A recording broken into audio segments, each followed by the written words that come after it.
Well, hello, everybody. Welcome to another episode of our Southern California housing market update. This is for October 19th, 2021. I'm your host, Stephen Mead with Domicile real estate for people who love houses, and kind of something interesting to talk about. Last couple of days have been a little bit cooler weather-wise, and are we seeing the same thing in the housing market? Some of our stats are definitely changing. I want to caution people something that I experienced as a kid, and this kind of really shows how remarkable the human brain is that your brain and my brain are designed to identify patterns. And for better, for worse, sometimes my brain and your brain are so good at doing that they actually see patterns that aren't there, and they make up patterns to fit with the data. And I think that there's kind of a strong temptation to do that when you're looking at economic data, and understanding that when you kind of bring in your own thoughts of the market and you look at these statistics, you might be seeing a narrative that doesn't necessarily exist. And one of the things I know I try to do as an exercise is I try to think of multiple explanations for the same set of data. I think it keeps my mind limber. So usually when I come to you and I say something, that's the result of me trying to think of several different ways and several different things that this could mean. The other thing I want you to remember is that these are statistics on a page. That's only half of it, understanding what the market's doing. The other half is understanding how does that actually affect the market on the ground? What does that mean if you are putting a house up for sale, if you are out looking for a house? So we're going to try to weave that in a little bit this week, because I want to give you that additional level of insight. I think it's really important. So we are going to start off here. Let's see. Not sure why we're not getting the right window. Let's see. Why are we not getting the right one? There we go. Okay. All right. So if we're looking at our total active listings, this is not really a surprise to anyone. That number of active listings tends to go down as we head towards the end of the year. Not surprising, not unusual.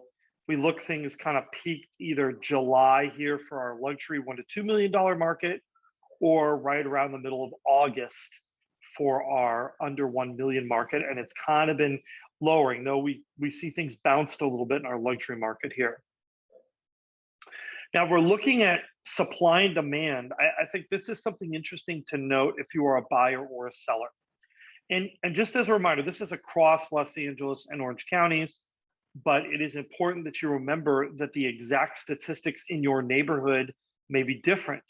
I've used the term non-homogeneous market a couple weeks. That does not only apply to quality levels in the same price range, but also across almost any metric of the market, whether you're talking about geography, price range. All of these things are no longer all moving at the same time in the same direction. This is not a market that's moving as kind of like one monolithic slab. And I think it's really important to remember that when you're out there, either as a buyer or a seller. If you look here under $1 million, this is the lowest level of new listings we've seen since all the way back in January. Over the last 2 weeks in terms of new listings. Now, if you're a seller, right, this could actually be an opportunity for you, because it means that you're not going to see nearly as much competition. If you are in the luxury market, not quite as reduced, but still well off of our peaks that we saw during the summer. Now, this is only one half of that supply-demand equation.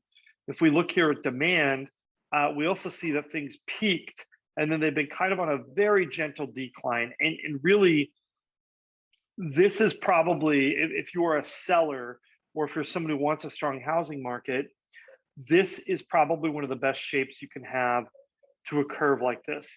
It's smooth, it's fairly steady, it doesn't show demand dropping off a cliff anywhere. For the last couple of weeks, we've been fairly steady, but it's at a lower level than we saw. And this is really typical for a fall market. So I want people to understand that this isn't warning bells. When you see that sort of gaining a bunch of momentum and falling sharply, that's when you start to think, are there other things sort of affecting the market? So if we go here and we look at our absorption rate, right, which is kind of our most basic measurement of market competitiveness, we really kind of a little bit of a story of two markets.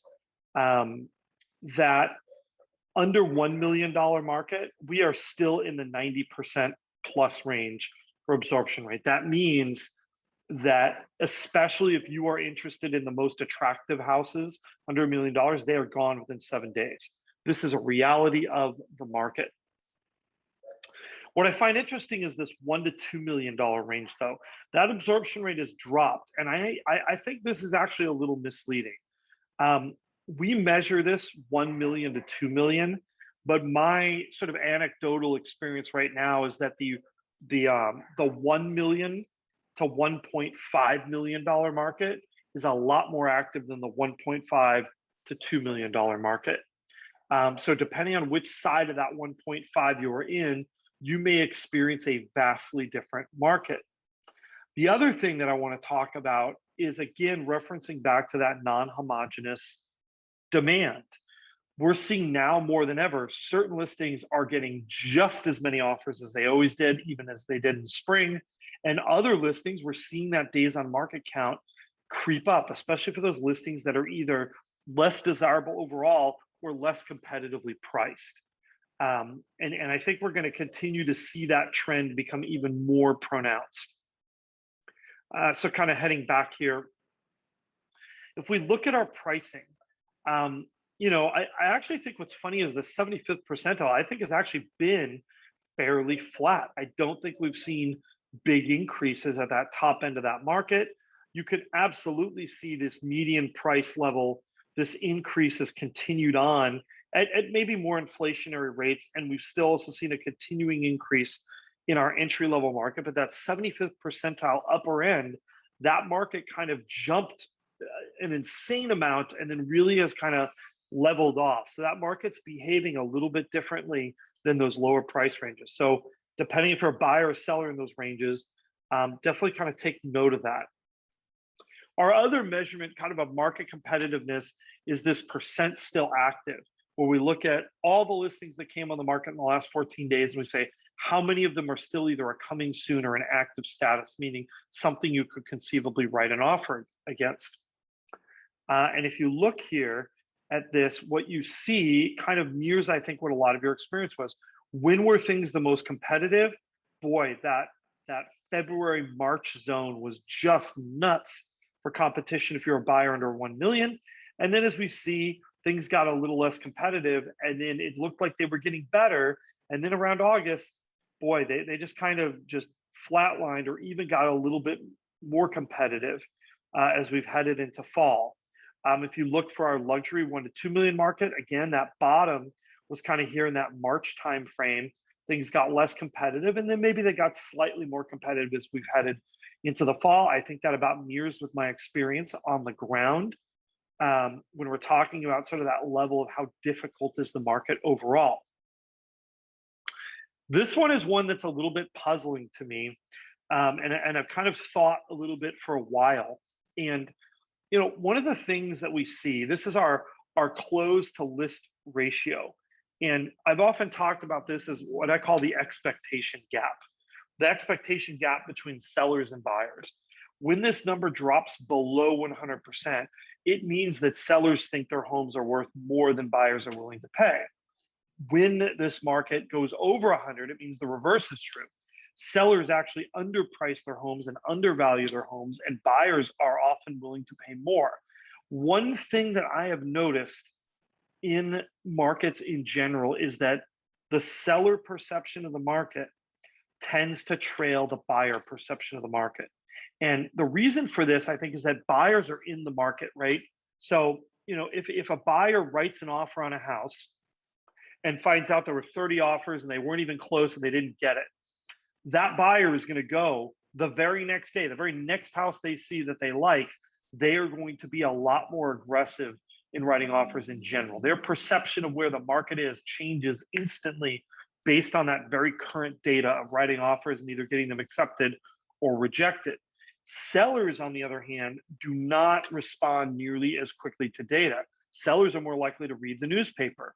And one of the things that we've been seeing in the newspaper or hearing about, or online or news stories, or whatever you want to talk, whatever your news source is, one of the things we've been hearing about, right, is that the market has cooled a little bit. And I think that seller perception might be there. But what's happened is the buyers are very well aware that, especially for the good houses, this is still very much a competitive market. And that's why we've seen a little bit of this bump here in terms of that perception and that gap, right? Sellers are beginning to think the market's soft, that if their house doesn't sell within 7 days, something is wrong. Buyers, on the other hand, are not necessarily thinking that way. And that's why we're starting to see this ratio maybe bounce a little bit off that 102%. I still think, time sort of eventually, if a market stays the same, these expectations will get caught up and you end up close to 100%, generally speaking. But in a dynamic market, sometimes those buyers and sellers don't get information or understanding at the same speed. Now we have our days on market count. And if you look, we had this low point here. We were, 17, 18 days on market, I think was our bottom for under $1 million. That has crept up and then flattened out into the low 20s. And I think this is one of those graphs that I think can be very deceiving to people, because I think they will extrapolate to the entire market this graph and not understand that what I think is really happening here is we're seeing a widening differential between the most desirable properties and the least desirable properties. Back in March, it didn't matter what you put up with a for sale sign, an outhouse, you got multiple bids. And that's not today, but those most desirable houses, those top 20% houses, they are getting just as much attention as they were in the spring. So I think this might be deceiving. You really need to know where the house you are interested in or the property you're interested in, if you're a buyer, places in the marketplace. And if it's one of those highly desirable properties, it will still be very competitive. Sellers, we have the flip side for you, right? If you are a seller, it really pays to be realistic and understand where does your property rank in this sort of attractiveness scale. And that will help you decide how aggressive you can really be on your pricing. Our affordability graph, we did hit kind of a new high a little bit, at least for the last several months, but now it's eased back just a little bit. If you look at our interest rates, they did bump up a tiny bit again, but this is a relatively slow move. Something we've been talking about is that interest rates are going to go up. We don't know exactly when and exactly how much or exactly how fast, but I think that's pretty much a given that they will go up at some point. And really, that speed at how fast they rise, that's really going to determine how much of an effect that has on demand and our marketplace and our affordability.